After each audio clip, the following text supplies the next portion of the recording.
You're Ann Martindale, and you were part of our second retreat. Thank you so much for being willing to do this. I'm really excited about launching this kind of initiative to open up the conversation about grief and normalize it and give insight into what it's like to be a parent that's lost a child, and both for the other grieving parents and then also for those that want to support grieving parents, like to really kind of get an inside peek on the reality of it, both good and bad. So what's been the most surprising thing to you in your experience of losing a child? How taboo it is to talk about it. And I think it brings up a lot of fears for other people, because just like I said a minute ago, people are like, I can't think about that. I don't want to think about that. I can't imagine it. And so you get shut down very quickly. And circling back to the first thing you talked about with it being surprising that people don't want to talk about it. I almost felt like people thought it was contagious. Like if they got too near me and talked about it too much, they might catch losing a kid. Yeah. Well, that happened, but probably more so what happened to me is people that I was close to who had children the same age. I had people actually say to me, I don't want you coming around anymore because I don't want you to latch onto my child to replace Billy. Wow. And so I had friendships that way but I never had looked at their children and been like, oh, you have to be mine now. And so never. a lot of misconception around it, around what people felt like they, should or shouldn't do, and then a lot of them do nothing or are stupid or do the wrong thing. Real about it. Say terrible things that they don't mean, but they don't know what else to say. I wish someone had told me that it's okay to talk about it, and that if people are not allowing me to talk about it, to change my group. We've already talked about that. I wish I'd known that sooner, because I get shut down because it would make people uncomfortable. And I just kind of figured that's how people were until I got over to Ohana Oasis, and I was like, wait, everybody goes through this. Like, everybody that's lost a child gets shut down and people don't want to talk about it, and it becomes taboo. And to be forgiving, because people do say stupid things, and it's really easy. I've always said that death brings out the worst in people. And so to be forgiving, but also to stand in your own ground and honor your child. And it's okay, because they're your babies. That's great. So on the support end, what I found, like, people say stupid stuff, and to the supporters, and we'll segue into a couple questions about how people can support. But one of the things that I found was, like, some people that like dearly loved me and were trying their best would say stupid stuff. And with them, I could look and go, okay, the intention was good. I'd rather them say something stupid than say nothing at all. It's the people that didn't know me, really didn't have any investment, and were probably trying to make themselves feel better when they said something stupid, that it bothered me. So I guess it was a lot about the intent that was behind it, and that intent is felt. Did you find that to be true, or did you find something different? I found it was about intent a lot, but I found that other people projected their pain onto me without a lot of thought to what that was doing to me when I already had all my pain. That's really good. I remember, like, even, we have had a viewing for Billy. I know that's not standard everywhere, but for us, we had a viewing the night before the funeral, and people would hold on to me so tight, and I'd be trying to pull away from them, and they were sobbing, and they were, and then I'd be patting them on the back going, it's okay, it's going to be okay, and comforting them. And that was terrible. I hated that. The very first moment it happened, and it happened often, because I remember getting very resentful. Like, I shouldn't have to comfort you. Like, I know you care, and I know you love me, and you love my family and my son, but why are you making me comfort you? Even people that I was close to, I'm pretty resentful of that. Even still, like it just was. It wasn't conducive to the situation, for people to project their pain onto me when I'm already nose under into the grief. Yeah. I think that So that's a great piece of advice for people that are looking to support grieving parents. That you like it's good to honor the loss and show that you are impacted by the child that died, whatever the age of the child, even if it's an adult child. You're impacted by the person that's passed away, but don't put that burden to care for you or comfort mhm. you onto the person that's most impacted. And it's a hard one to navigate, but I think it's an important one. You touched on something that I think a lot of parents have dealt with. Um, can you, and you may not, I'm totally putting you on the spot here, but can you think of a way that's effective and helpful for people to show that they really cared about Billy, that Billy impacted them, but then also was not burdening you with their own grief and loss?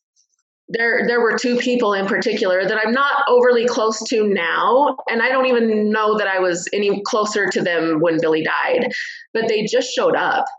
And it wasn't about the week, like the immediate, we've got to take in food. Because I hate in any part of my life feeling like a checklist.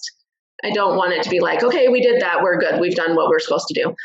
But they showed up after because you're so numb before. And then the funeral or memorial that passes, all those things pass, and you're all by yourself. And nobody shows up again. And these two women kept showing up. And I will always treasure that with them. And they were quiet. They would come in my house and they wouldn't be like, oh, and because I hated it when people had that pity look at me like, oh, poor Anne. But they would come in and go, how are you doing? And they would just visit with me and they would just be there, and the comfort that they brought. And they weren't like, so tell me how you're feeling about your child being gone, because some people just make that worse. But they were just present. And I knew if I needed to talk about it, that I could trust them. But they thought enough of me to not just do their due diligence in their views of showing up with a casserole and then never seeing them again. They actually showed up in a realer way for me. Yeah, you touched on a great thing of meaningful support versus perfunctory support, I think. And You highlighted something I think is really important is that, it's great to send the flowers and the condolence card and attend the funeral. But especially, I think for grieving parents, I think it's true for everybody that, the real grief hits after the funeral and after all of that. It's like, because you're so in a fog and you have so many things that you have to take care of in that first couple weeks to month, it's really in the time after that that life is silent and people have gone on with their lives and you're really faced with that, like, here I am, here's my new normal. um and you're talking about the first few months, I think, but also for grieving parents, I think it goes a lot longer than people realize. Like, how long would you say for you it went that it was helpful to have somebody show up on a regular basis? Yeah. My short answer is 18 months. It wasn't until 18 months that something came up that I felt strong enough to go, okay, I can handle this. But I remember at 3 months, like these two women were still checking on me, but they were doing it more as friends, other than they were never like, we're here to check on you because your child died, and so it was very comforting because they were just there. And I knew why, but they didn't put it right out in my face. But I remember my husband, Terry, he got called away on work for just one night. He was gone one night and he was like, are you going to be okay? And I was like, yeah, no problem. And it had been 3 months. I was not okay. I was not ready to be left alone. And I was not okay. And people just don't get that. The time frame, I needed to be handled with kitty gloves. And you know me, I don't come across as someone that needs to be handled carefully. Like, I consider myself a Yeah. strong, but I really needed to be handled gently for at least about a year and a half before I was able to kind of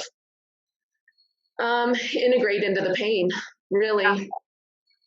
I think, So and thank you for sharing that, because I think that that's hard for people to grasp. if they haven't been through it. And it's not news that people that are on the sidelines supporting like to hear, because that's a long time to stand and support, but it's Hmm. what's needed, really. Yeah. And I remember the most offensive things to me, and everybody you talk to that has lost a child has their moments where they were just like, you guys suck, you know, where they Yeah. were just like, this is stupid. You can't be in my tribe. But one of my most impactful things was Billy died the middle of April, on the 14th of April. And then my friend group at the time was planning a camping trip for Memorial Weekend. So it had been less than 6 weeks. And I just was not up for it. I just wasn't. And I told my friend that. And she said, are you going to come? And I just said, I don't feel up to it. I just don't have the energy and I don't feel up to it and I wouldn't be any fun. And she's like, well, maybe you should come and that would be a great time to just let it go and move on. I don't, and people say things like that without realizing how absolutely damaging it is, not to your grief, because you're working through that anyway, but to your friendships and to the way that you view people that you can trust. I've never trusted her again. That's From that, I can see it. I can see that moment. And I think that that goes back to the whole thing of it's okay to weed out the people that they may have been great friends at a different point in your life, but in this new stage of your life, in this, you've had new experiences. If there are people that no longer serve, and serve's a bad word, but no longer fit because you're in a different place and you have different priorities, that's okay.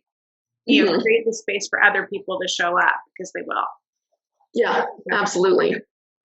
So what's one thing that you'd like to share with people about losing a child that they don't often know? So these are people that have not lost a child. Here's your Uh, moment. we, meaning the people who have, Yeah. our club would never wish that on you. A lot of us, myself, a lot of us parents, that myself and the groups that I've now been involved with of parents, you're not tough enough. And we don't wish that on you. And if you realize the strength that it took to just get out of bed every day, to breathe without it hurting every day, you would be in awe of the strength of these parents. They're amazing. It's an amazing gift to walk on the other side of that. And we never forget. We never forget the laughter. We don't forget the pain. And we never forget our child and what they meant to us and their place in our families. They're always just a part of our family and just as much real to us as the kids that you physically see.